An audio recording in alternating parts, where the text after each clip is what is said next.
session on inclusive leadership brings together distinguished leaders from Africa, from different corners of Africa, to examine the ways in which our social justice movements have informed business leaders and public leaders around the world, especially in Africa. But as our keynote for this session, we have with us Gay McDougall, who has spent her entire life and career bending the arc of leadership towards justice. Gay is currently a distinguished scholar in residence at the Leitner Center on International Law and Justice at Fordham University Law School. She was the vice chair of the Committee on CERD on the Convention on the Elimination of Racial Discrimination. She was also a recipient of the Genius Award for her work in pursuit of global human rights. But most of all, I think what is so salient about her leadership is that in 2015, the government of South Africa bestowed on her their National Medal of Honor for non-citizens for helping to end apartheid. So, Gay, what I would like you to do is to speak about the ways in which, following the tragic deaths of George Floyd and Breonna Taylor and the disproportionate impact of COVID-19 has had on people of color, how these companies and law firms have mobilized to fight for racial equality and justice and made racial equality and justice a part of their core business agenda. I want to ask you, is there reason to be hopeful that these latest initiatives will bring about gender, racial equality and opportunity? Or do you think that in 20 years' time, we will look back on this moment and think it was a missed opportunity? You are very aware that the Ford Foundation came out with a report that says that more can be done, and that despite all of the commitments, despite the rhetoric, that not much has changed in regards to greater racial and gender equality and opportunity in the businesses in the United States. So I want you to look at this moment critically and think what more can be done from a perspective of someone who has really mobilized her strength and her great capacity to both build movements here in the United States, but to support movements in South Africa. Okay? Well, first of all, let me thank you, Rangita, for not only urging me to join you on this webinar, and it did take some urging, I do admit, but also putting together such an incredible group of people. I just sat through the opening session, and you know, I learned so much, and I really thought that the people who did the keynotes had a lot to say, and in important ways. There's so many ways in which women and, you know, STEM leaders are now taking the helm in universities that will make a difference in and of itself. But I think that, you know, I can't speak for corporate America. I can't speak for corporate South Africa or what's happening in the business world in other countries in general, although I try to watch the feed from Africa.com constantly. What I think might be more useful that I could do is to just sort of lay out what it is that the movement for Black Lives is calling on the business sector all around the world to do. And I think it's more profound than has been contemplated so far.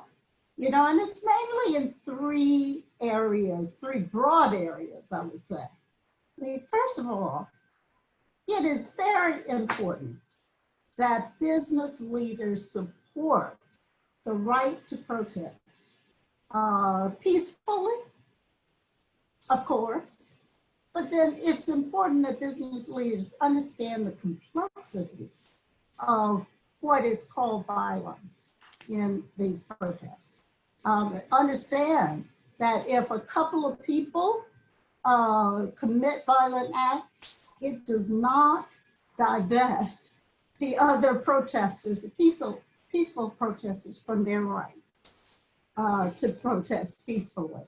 So, I think that it takes a dynamic, and it's certainly, it should be made clear by business leaders to their employees that they have a right to protest, and that the leaders, will protect that right to protest, whether or not they agree with all of the aims of the protests. So that's, I think, a very important thing. Of course, I think it would be important in this case that business leaders do identify themselves with the aims and the goals of the protests. They are aims and goals that, first and foremostly, people in the business community should be in favor of and should be speaking out in favor of. So that's the first broad area, I would say. The second area that is being demanded is that business leaders look inwardly. It's the do no harm requirements. First of all, look at your staff, your employees. Are you hiring based on, principles of diversity and inclusion? Are you retaining those staff people? Are you elevating them to management positions? And are you putting in place structures that would be supportive of all of that? Then are you looking at your business operations? Are your business, your corporate operations doing harm to communities of color, Black communities, whatever, around the country and the world?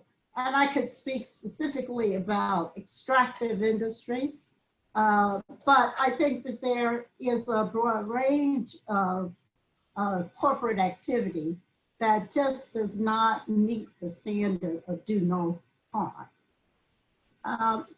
But then the third area is the one I think that is not considered well enough.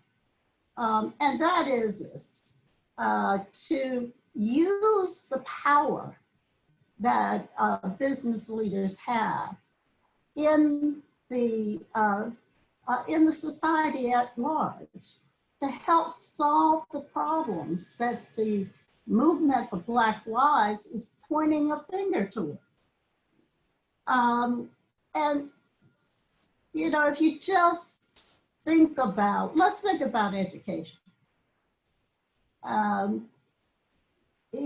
Why is it that business leaders aren't more engaged alongside movements for change in ways that would bring an end to the deficiencies in public education, both in this country, in the US?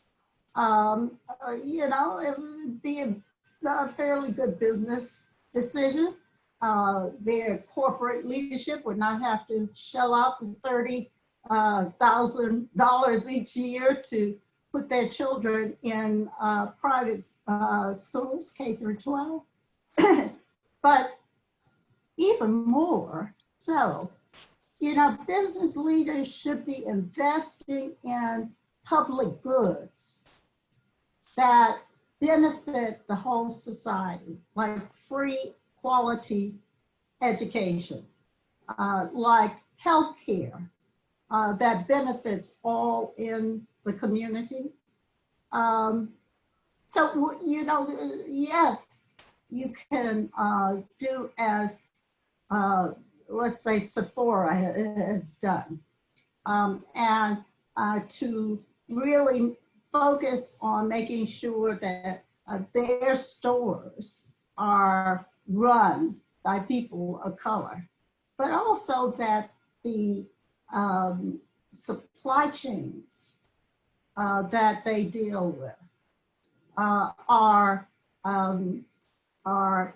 ones that promote more Black, more brown, more minority leadership, that are mentored. That was a discussion in the that I felt was really very good in your opening session, that are coached and mentored, so that there is a really good sort of capacity building for success. But also that those small businesses that they deal with are able to get support from banking. In this country, you know, financial institutions by and large do not service small Black and brown businesses, which is one of the problems that has happened with the COVID relief funds, that, you know, the government has decided to run through banks to businesses and individuals. Well, you know, a lot of Black businesses have never had a relationship with banks, can't get one, are operating in neighborhoods that don't have banks. So they have. Gay, I'm going to interrupt you for a moment, and I'm going to come back to you because Dr. David Moinina Senghe, the Minister of Education and Innovation in Sierra Leone, just emailed me to say that he's driving and he's parked on the highway waiting to engage before his next session. So I just want to pause you for a minute, and we will come back, because what you've said is such a roadmap and a blueprint for the future that we want. So, Dr. David, as Sierra Leone's education minister, you wanted to do what Gay just spoke about, build a movement. And you wanted to encourage people to think about gender equality while working from home. So you carried your daughter on your back while attending an important work call on a video conference. And that moment in time went viral because you tweeted about it. And it was so important because women often carry their children on their backs in Sierra Leone, but it was rare for a man to do that, especially the education minister. Now, for me, what was so poignant was that this is so much in keeping with Justice Ginsburg's jurisprudence and her legacy. You know, she has said, until we have real equality among women and men in the household, we won't have women's equality in the labor force. So I wanted to speak very quickly about how, as the Minister of Innovation, you are bridging the gender divide both in the household through the caregiving that you engage in with your daughter, and the ways in which, as the Minister of Innovation, you are bridging the digital divide in Sierra Leone that we can learn from, because as you heard in our first session, the digital divide is going to continue to shape the way in which we think about law and business. So Dr. David. Thank you very much. That's a loaded question, and I do apologize. I am indeed parked on the Bull Freetown Highway. I'm coming back from Bull, where yesterday was International Day of the Girl Child, and we're talking about gender equality here. And I was just in Bull with my team, with the ministry, launching a program there. So you're right, I'm both Minister for Basic and Senior Secondary Education and the Chief Innovation Officer. And what Gay was saying, actually, which was, as she was questioning why don't we have people investing in education, is exactly the right question to ask, and is exactly the question that I'm looking to address. And I apologize, you hear vehicles passing by, so it's the hazards of the work. But I do want to say before I get to your question that the fact that I can join this conversation from somewhere on the highway between the two major cities in Sierra Leone is testament about what technology can do, right? I'm joining from my mobile device and I'm using mobile connectivity, 4G, and you don't have to just be in UPenn or Boston to get 4G, and you can get it anywhere. And in terms of devices and accessibility, yes, gender technology divide will be there. And one of the principles that we have in our National Innovation and Digital Strategy is what we call digitization for all. It has to work for everyone. And for it to work for all, we have to be clever. It has to be hybrid systems, online, offline, mobile, web, systems, SMS, apps, everything has to work.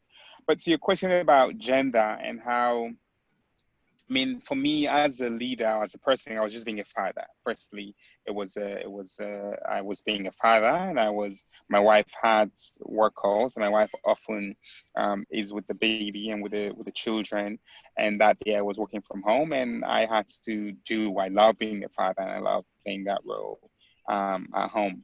And there's an element about being young. I mean, a lot of my colleagues are people who are often ministers, government ministers, don't have 3-year-olds, so 18-month-olds, right? Most people who are ministers have grandchildren or children who are in college, so they're not going to be carrying them on their back. I think it's a dynamic of leadership that's changing, where you see a lot more young people in positions of leadership, then these elements that are about just family life becomes predominant and becomes common. And for me, it's this element that the values and the policies that we represent. I have 3 daughters, 2 of my own and 1 from my sister.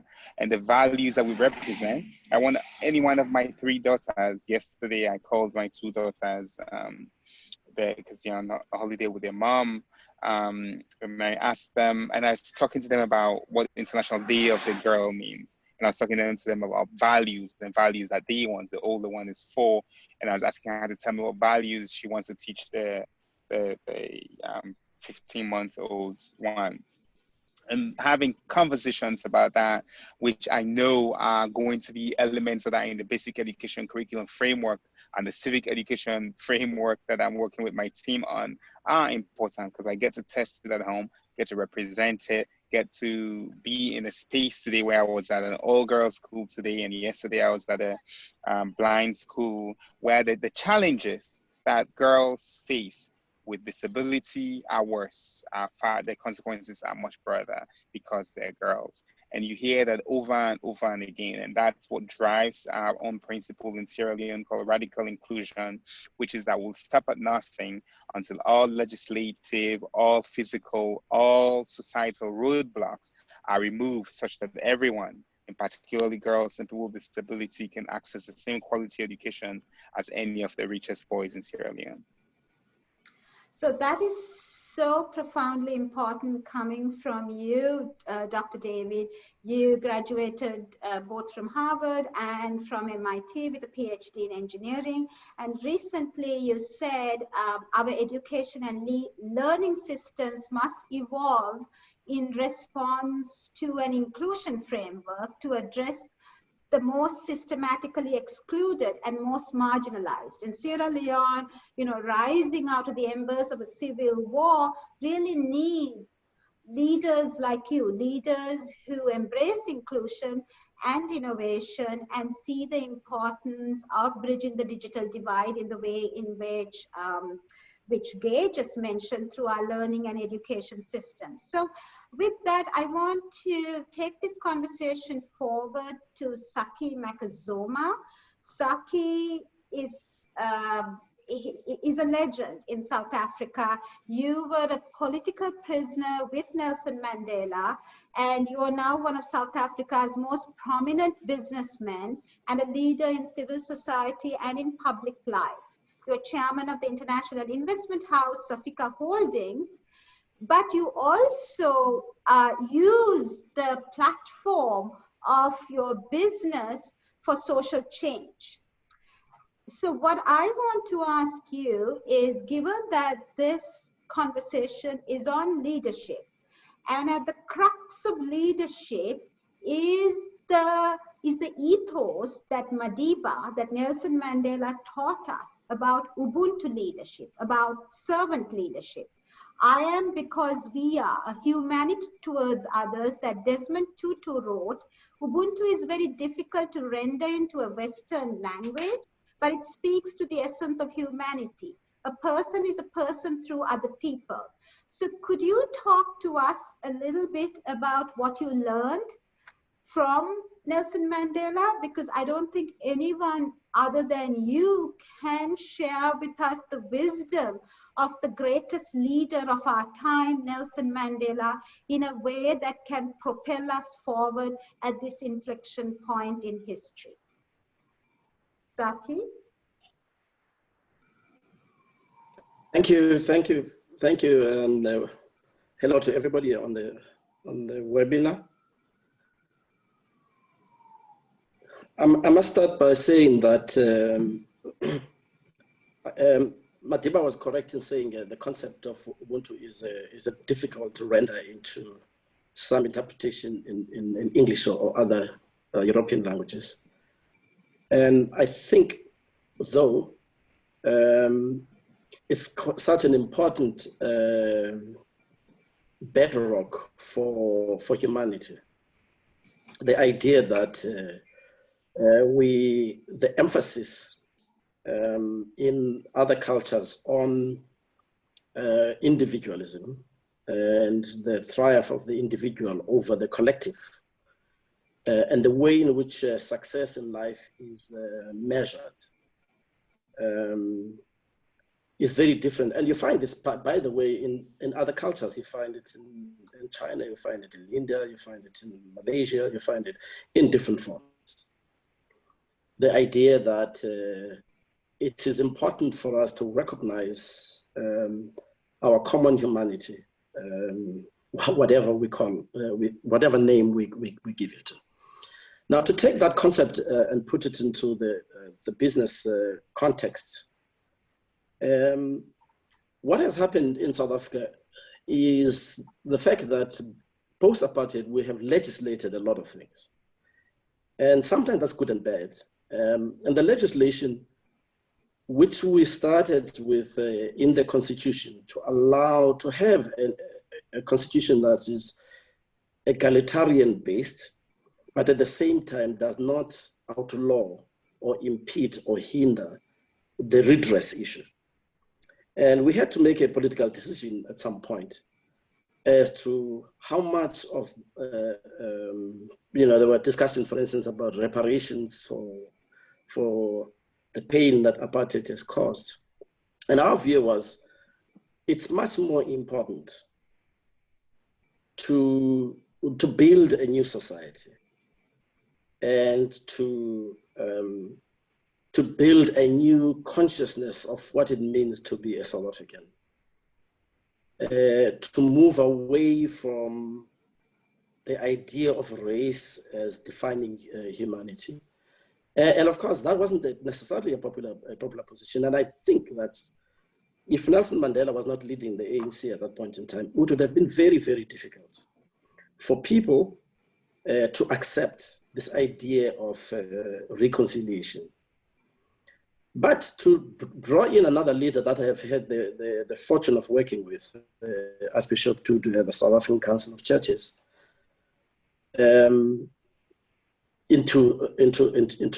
this kind of understanding, is that that is Archbishop Tutu, who through the Council of Churches and his own sayings, over many, many years, made the point about what they called cheap reconciliation. In other words, there can be no reconciliation without the truth. And that is why we did the Truth and Reconciliation Commission. And that was quite important in order to give hope to our people that actually people can't go about killing as they did and just walk away and then you think you can build a society that is a better society on the basis of that. So what you see is one teaches, Madiba teaches reconciliation, the Archbishop teaches that the truth must be on the table so we don't have cheap reconciliation. And I think those lessons of being able to analyze a particular and peculiar political situation and transition and understand what's important for the country to go forward, and also understand what's important for us not to sweep under the carpet.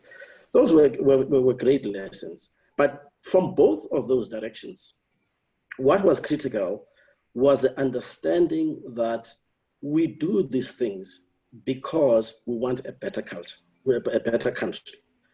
And we want a nation that is diverse as it is. We want a nation that has the ability to build a future together. And over the years, we've been trying to translate those two concepts into how we live and how we do business and how we interact as business in the community. And over the years, there has been significant progress in terms of companies understanding and accepting the fact that if they are going to survive in the first instance, and if they're going to make a difference, they then have to look at their businesses, not only from the profit margin, but the balance scorecard, so-called balance scorecard approach, which has been spoken about by the previous panel as well. I think I'll stop there. So that was one of the most powerful renderings of the ways in which the Ubuntu ethos or philosophy can be woven into a business philosophy in a way that advances and elevates both the business as well as the community. And I think to a large part, even though it still remains flawed, what Larry Fink at BlackRock and other leaders who came together in the Business Roundtable meant was that it is time for there to be a new understanding of stakeholders, and that the stakeholders do have a role to play in shaping their companies, and the ways in which a company has to be accountable not just to the shareholders but to a large group of stakeholders. So this was such an important and constructive way for us to understand the vision that Nelson Mandela had in rebuilding South Africa post-apartheid and the lessons that we can learn from that moment in history. So now I want to go back very quickly to Gay, because Gay was part of that moment in history in South Africa, and see what response she has to Saki's conversation on the Madiba's vision, both in pursuing reconciliation, but in building a business community that can raise Africa's economy and political life. Gay? Well, I think that the first and in the end, maybe the last response is the Constitution and the content of the Constitution of South Africa, which is one of the most progressive in the world. And it, protects the rights of business, but it also protects the economic and social rights of individuals. I think one of the, if I could say, unique things about the business sector in South Africa as it is now is that people like Saki are, right at the forefront, but they come in from a mentality of the liberation movement and of thinking about the good of the entire nation. And that's not always the case in, countries, in other countries, that the entry point for the leaders already, the question of what is good for the nation, people who have fought for it for many years. Even, if I could say the white business class in South Africa, I know that we could not have,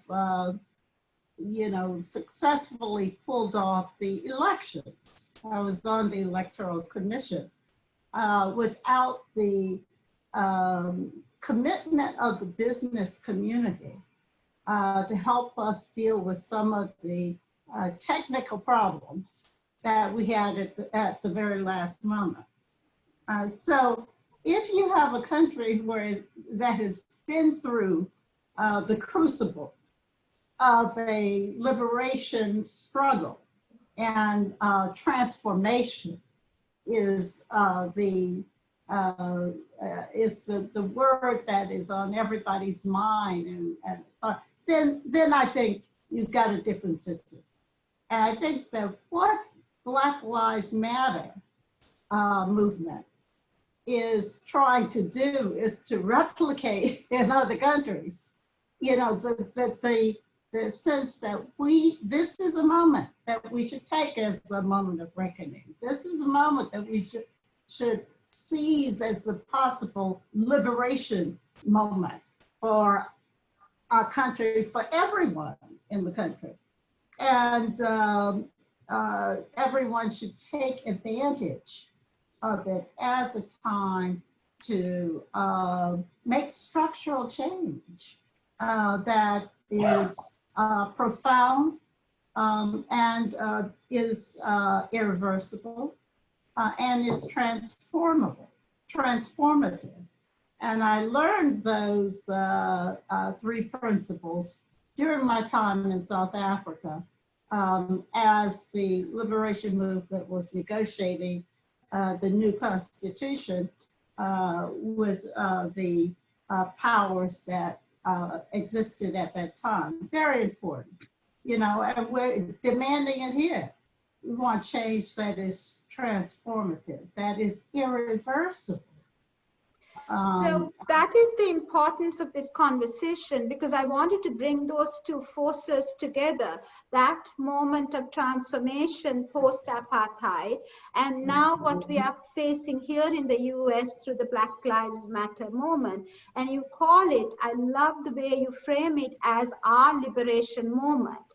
And that framing is so important because, as you say, Saki came out of that liberation moment and liberation movement to shape a new Black economic empowerment in South Africa. And he's at the forefront of both the business movement and both in the civil society movement. And he brings that ethos of a liberation movement to bear on his business leadership. So now I want to go to Tonye Cole, who is doing that in reverse somewhat, because Tonye Cole too, like Saki, is a nation builder, and you dream of a rising Africa, and you founded one of Nigeria's largest energy conglomerates, which is one of probably the biggest energy companies in all of Africa. And you, after a few years of building that and using the platform of business to build social and economic rights the way Gay has been speaking about, which is really entrenched in the South African Constitution, you then last year stepped down from the business leadership platform to run for the governorship of Rivers, one of the largest provinces, regions in Nigeria. And although you were not successful, you really changed the discourse. You changed the discourse in so many levels. You were fighting against corruption, you were fighting against violence, you were fighting against all forms of nepotism, but you also saw the ways in which business leaders have a role to play in nation building.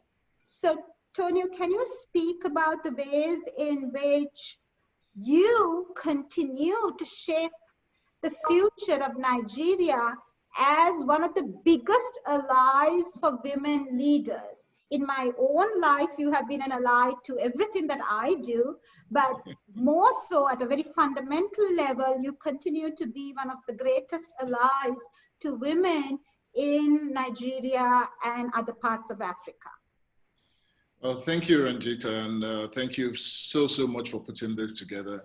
You know, 2020 is going to be remembered for a very long time for two very pivotal events that have happened, COVID-19 and Black Lives Matter. And both of them have changed completely the way we interact with people, the way we interact as businesses, the way we move, the way we work, the way we think. Everything has changed. And I'll give some background as to how all of this transacts into my life. You know, growing up, I was born and bred in Nigeria. And for the very first 16 years of my life, I had absolutely no idea whatsoever that there was anything like racism, discrimination. It just did not happen. Unlike Saki and what Gay talked about, in Nigeria, we were all brought up, raised together. We did not know that anything like racism existed until I took a trip and I went to do my A-levels in England. And that was the first time I came face to face with racism. I did not know it existed. And so coming into business and beginning to build an incredible business that saw us going into different countries, discrimination and racism became something that we had to cope with all the time. And being Nigerian and being in the energy space and being in the oil and gas space, it was frontal, face and frontal to me everywhere I went. You were judged according to the business you were in, you were judged by the color of your skin, you were judged because you came from Nigeria, you were judged in all sorts of ways. Now, why is this important? Because in the first 16 years, as a Nigerian growing up and being brought up amongst Nigerians, you had to be confronted to know that there was something called racism for you to even open your eyes to it.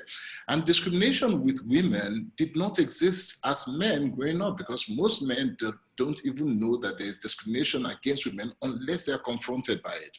It took a friend of mine about a decade, slightly over a decade ago, called Ulimata Sa, who is currently the regional director of UN Women, to sit me down one day and just ask me that, what are you doing about women in your organization? Now, it was a very superfluous answer from me when she asked the question, because I never thought about it that there was any kind of discrimination and all of that, because we took women in on merit, but it was never anything I thought about. And she insisted, no, tell me. And I said, no, well, okay. So what type of roles do you have for women? And I was like, yeah, but women go ahead. No. Don't tell me about HR roles. Don't tell me about head of legal. What type of roles do you have for women? How many women do you have on your board? How many women run your subsidiary companies? You know, she pressed me, and I realized for the very first time that I needed to look at things from a different perspective and change the lens that I was looking at in the job space, in the workspace, about how women were treated. And so that began the journey which Ranjita led to me coming to you, United Nations, and all of that, and then working to make sure that women representation happen. Now, there are three representations that we have been pressing. The first is representation for rights. Women rights, especially in sub-Saharan Africa, many countries the same, but sub-Saharan Africa, women rights just are very minimal. The men have all the rights, they have the privilege, and they dish out those rights and privileges to whoever they want, as they like it, and all of that. So first, rights are something that we need to push. The second R is on representation. Now, you would find again in political office, in mineral rights, in all sorts of things, representation of women in boards, at offices, in political offices just does not exist. In the whole of Africa, you used to have 2 women presidents. Right now, you have none at all. The entire political space is just rife with men. So representation has to change. And the third R, which is extremely hard, is it's resources. Access to money, access to finance, access to any kind of thing that has to do with business. Women are the last to get finance. And so to round up on all of this, this became a major cause for me. And so becoming a he for she, as an advocate of he for she, became necessary, Because I found out, and just working with women, that unless you had men speaking on this, women have been pushing this agenda for decades, and they have made progress, but not enough. And you need the men who control all of these things to open those doors and allow the women to come. And so as a he for she, we've made significant changes. We've seen changes in representation in countries. Senegal, Sierra Leone just talked about it, David just spoke about it. Rwanda has women in government, parliament, and all of that have major changes. Nigeria is moving, not fast enough, but we're pushing and pushing so that we can get there. And I can go on, but let me leave it at that. The truth is that unless you have men driving this agenda with women hand in hand to do it, it's not going to happen fast enough. COVID and Black Lives Matter has changed the dynamics of this. And you're going to find that I will be speaking about this for as long as I can until we have equal representation with women across board. Women should have the rights that we have, and more importantly, they should have the finance that we have. Oh, lastly, Rafita, last point. I have found out in business, in Sahara, in everywhere that I have done, that wherever we have brought women into the picture, we have done much better. Women on the continent, we have more women than we have men, which means as a young generation, why mentee told me today that as long as you ignore us, you are ignoring the most potent part of the continent. Bring us in and you will see the difference as to what Africa can be. So we will bring them in and we will see Africa change. Thank you, Tonye, for making the case for women's leadership, both as a moral case as well as a business case. So this takes me to my friend, Helene, because I call her my friend because our paths would have at some point connected and collided. We have similar, we share an alma mater. Helene was the general counsel for the African Development Bank. Now she's a leader at the French Development Agency, and where her work really is at a point of confluence with local partners as well as regional and global partners, where she develops new laws and policies on financial inclusion, on gender, and on race. So Helene, what I want to ask you to respond to will be several questions from my students. And these questions are in general to the panel, but since you're the last speaker, I want you to focus more thoroughly on them, and then I'm going to ask the others to join in to respond to them. What additional steps can you as business leaders take to increase diversity in the workforce? And are there practices they can follow from African business leaders? This is from Mihir Rawati. And then this question is more for Saki and for Tonye, but I think they are important in terms of, Helene, your work with African leaders, both in the private and the public sector. What fuels a pivot from politics to business?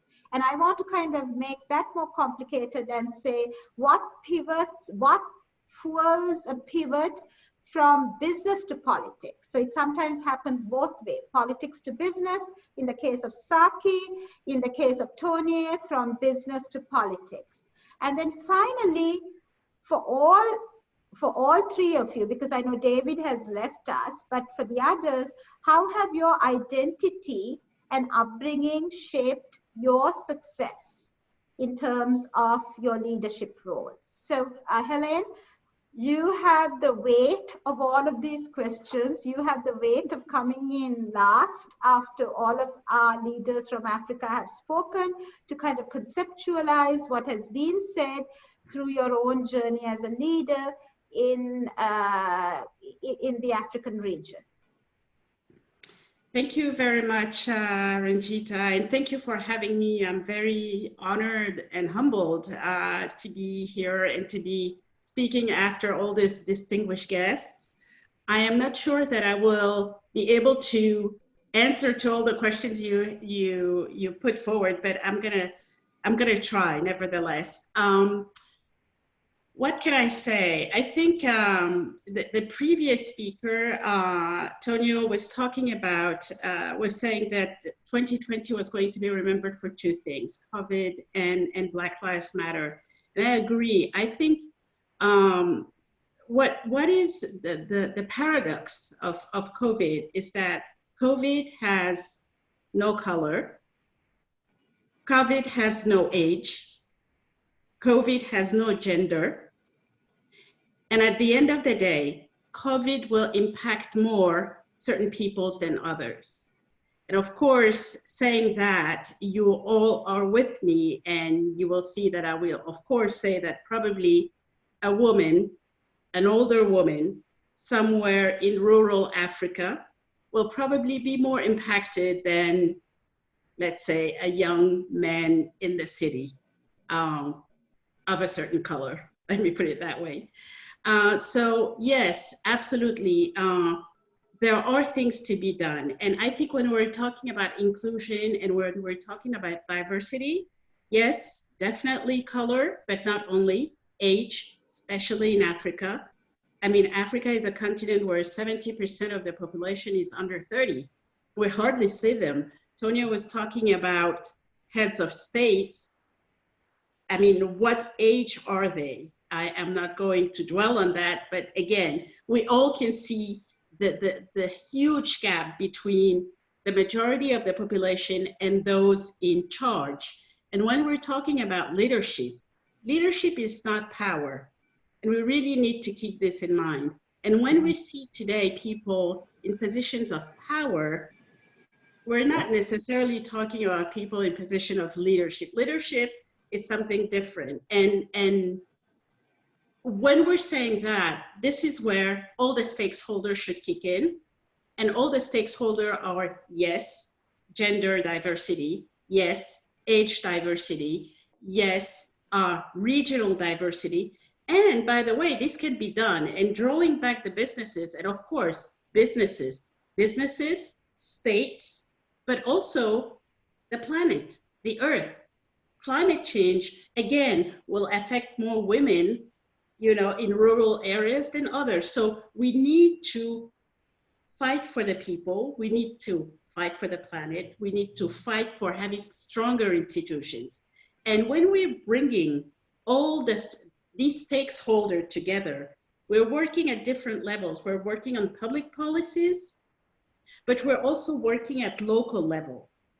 And when we're doing that, we're sort of trying to encompass everything and grab everything. And because if we're working just on the policies, you know, people back home will be saying, okay, all these millions, all these policies, my life hasn't changed.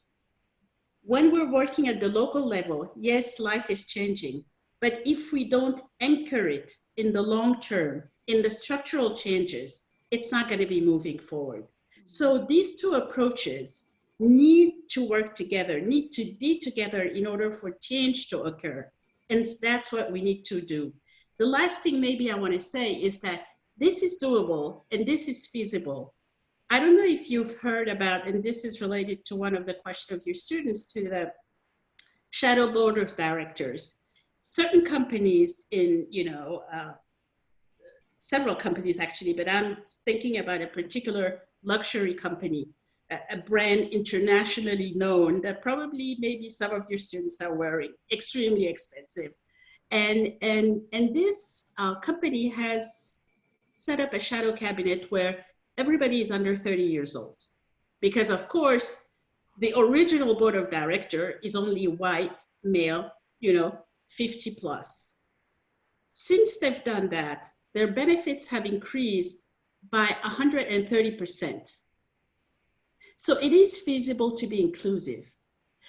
Unfortunately here, they're doing it for the bad reasons, because they're doing it to increase the benefits of the company.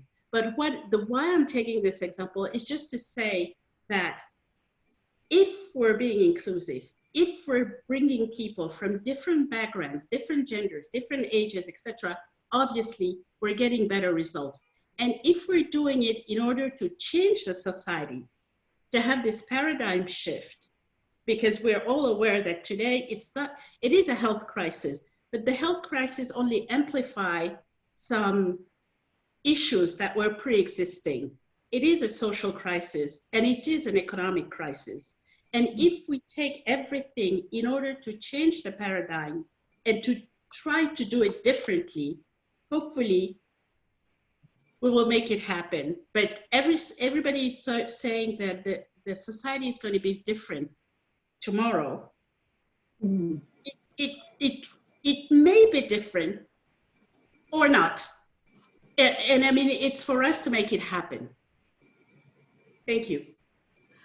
Helen, I think your words so powerfully sum up and conceptualize this conversation in the second session, because in so many fundamental ways, you touched upon a nerve, right? That leadership is not about power. And that's exactly what I said in the first session. It's about influence, and influence for the public good. And second, you talked about this important moment in time. And as Martin Luther King famously said, there comes a time when time itself is ready for change. And I think that's the important promise of this moment, that the time itself is ready for change, brought about by the dual forces of COVID and by the Black Lives Matter movement. And so are we ready for change? And that is why this conversation is so important, because it is to propel forward that change.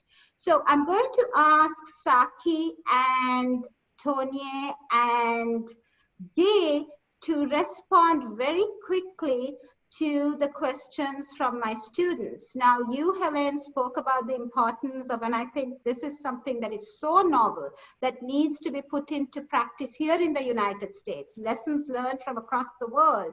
That is the shadow cabinet. Shadow cabinet of not just race and gender diversity, but age diversity, and the ways in which the shadow cabinet has already had economic impact and economic results. So it's not just the right thing to do, it also has transactional, instrumental, and macroeconomics value. So I'm going to ask, starting, because I'm going to leave Gay with the last words, I'm going to ask Tonye to respond very quickly to what Helene just said, and also to what my students have asked in terms of the pivot from business to politics, and how you see they are interconnected. So that's for you.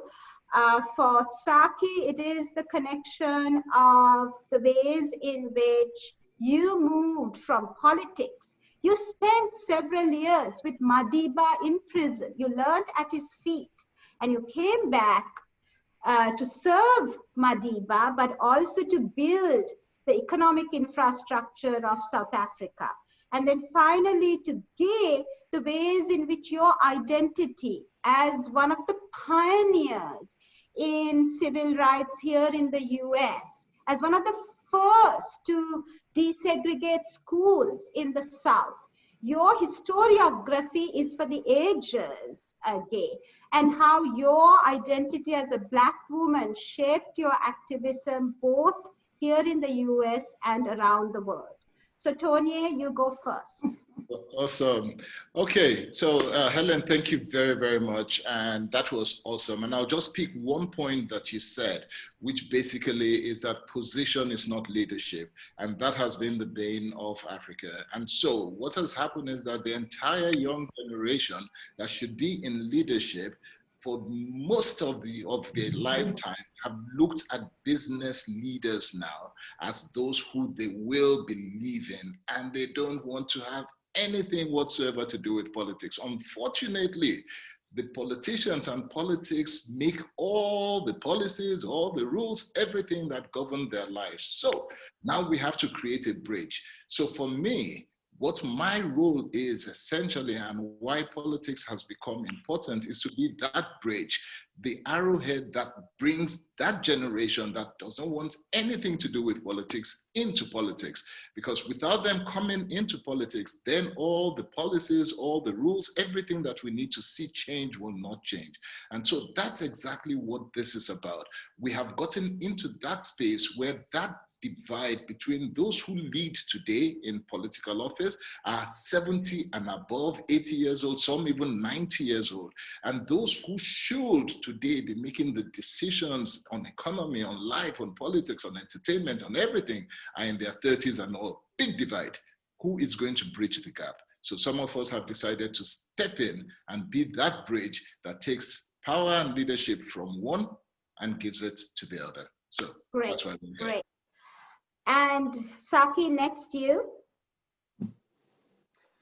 I must say that I like that concept of building a bridge, but I can tell you that even here in South Africa, we have this big generational gap. And I happen to fit in the middle of those who are young and those who are quite old. And it is something that we need to do something about, because in my view, part of the politics of corruption and the politics of wanting to be in power forever is also driven by the fact that the older generation does not know what it is to be out of power. And they fear to be out of power, and they fear encouraging and enabling younger people to understand the art of leadership and the art of making choices in society. So I think this is a major big problem in the country. The movement from me, as has been said, was from politics to business. And for many years, the South African media, they would say, when they talk about it, they say, Saki Macozoma, politician turned businessman. And they would never recognize the fact that I have run a lot of listed companies and been on the boards of almost every industry you can think about. And so it was not easy as a transition. And one of the things that made me to move is when I was working for the ANC from 1990 to 1993, I took a view that if you're a politician, you need to have something else that you can do, because you won't be elected all the time. So I went and worked for a company called the South African Breweries, SAB, which became SAB Miller, and learned the art of management at SAB. And when the elections were had taken place and the new parliament, I went to parliament. And I was invited by the South African government to go and run a company called Transnet, which is the transport conglomerate. But when I got there, I took a view that the dialogue that was taking place between South African business and the African National Congress, of which I was a member of the National Working Committee of, was not working. And there was some kind of a dialogue of the deaf. And what we did was then to get together another generation of white business leaders and say to them, you are going to inherit this mess if you don't get involved. Let's work together to create a new relationship with this new state. It's not helpful to be throwing stones at them. Okay, they make mistakes like anybody else, but let's find a way in which business can be seen as a force for good in South Africa. Because if you don't, there are voices that will justifiably say, you have built all these big conglomerates on the basis of cheap labor, particularly of Black people. And you will find that the space for capitalism in South Africa will narrow and narrow and narrow until there is a demonstrable effect that business is good for society. And that business is not there just to extract. And therefore, let's work with the government on creating employment for young people with less skills. Let's work with government on reforming the education system. Let's work with government on reforming the justice system. And so business got involved. And we say, you got skills that you can place some of you in some of these institutions in order to bring them into the 21st century. And it's been a journey that has been quite satisfying personally to me to see. For instance, when we formed something called the Business Trust, and we say to companies, give us 0.15% of your market cap onto a trust, a fund, which we can use together with government to create employment, to deal with the unemployed, we deal with what we call youth at risk. Get involved, because if you don't get involved, you will actually lose everything that you have.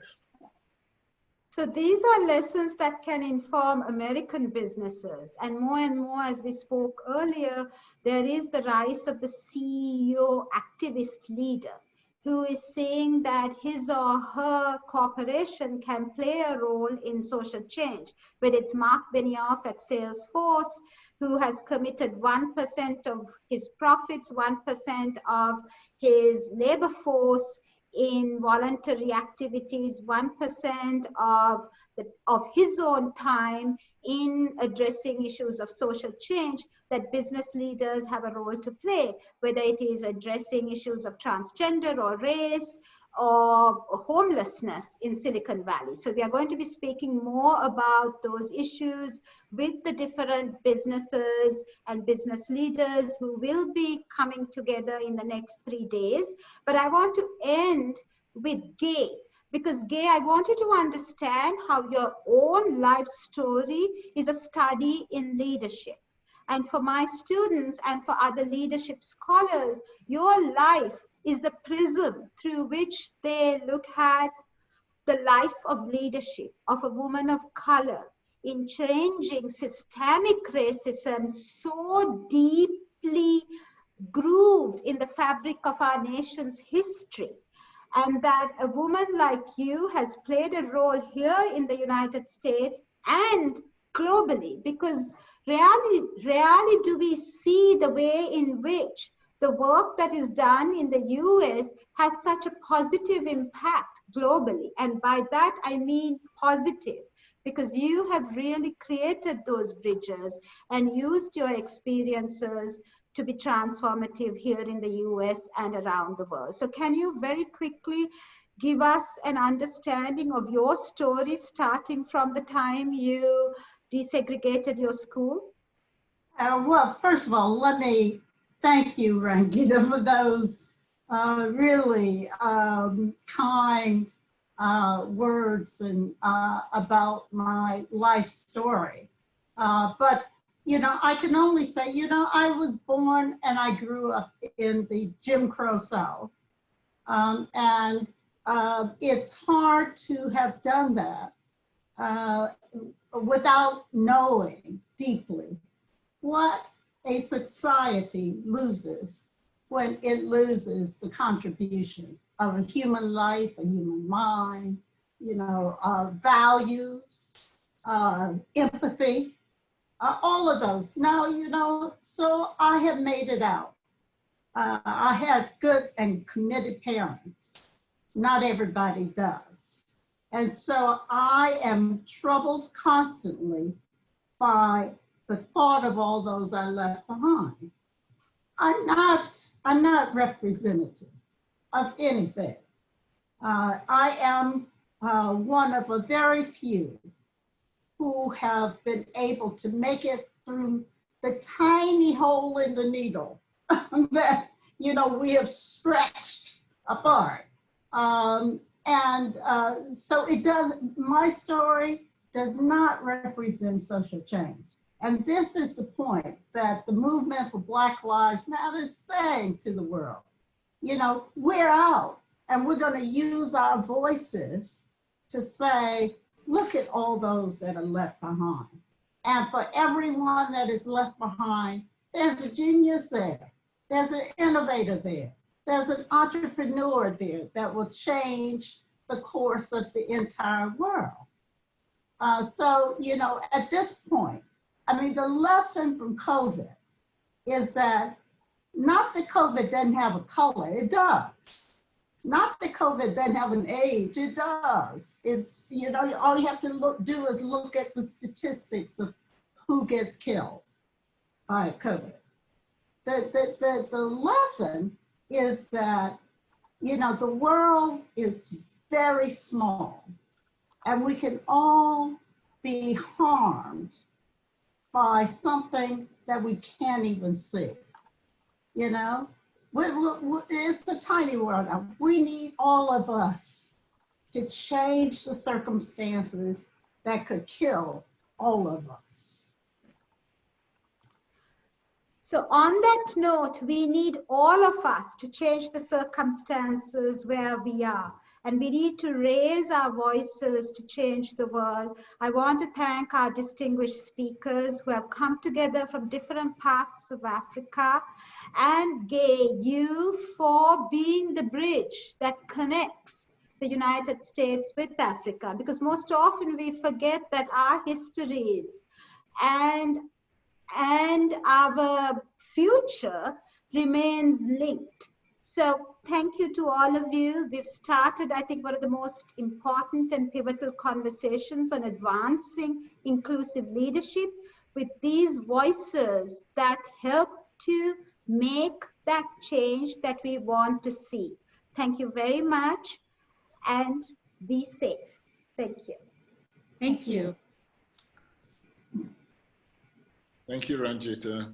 Have a great Thank you, Tonye. Thank you. Thank you. This was so inspiring. Gay, thank you very much. Saki, God bless you. Nice. Yes. So, Yes, Helene, Helene. we could go on, Saki. right? This was the most, I wish our world was made up of all of you. I wish we could all sit in the same room and have this conversation for a day. Post-COVID, next year, 2020. Post-COVID, Gay, Helene, Tonye, Saki, you're all going to come together. We are going to do it at the World Bank or at the United Nations.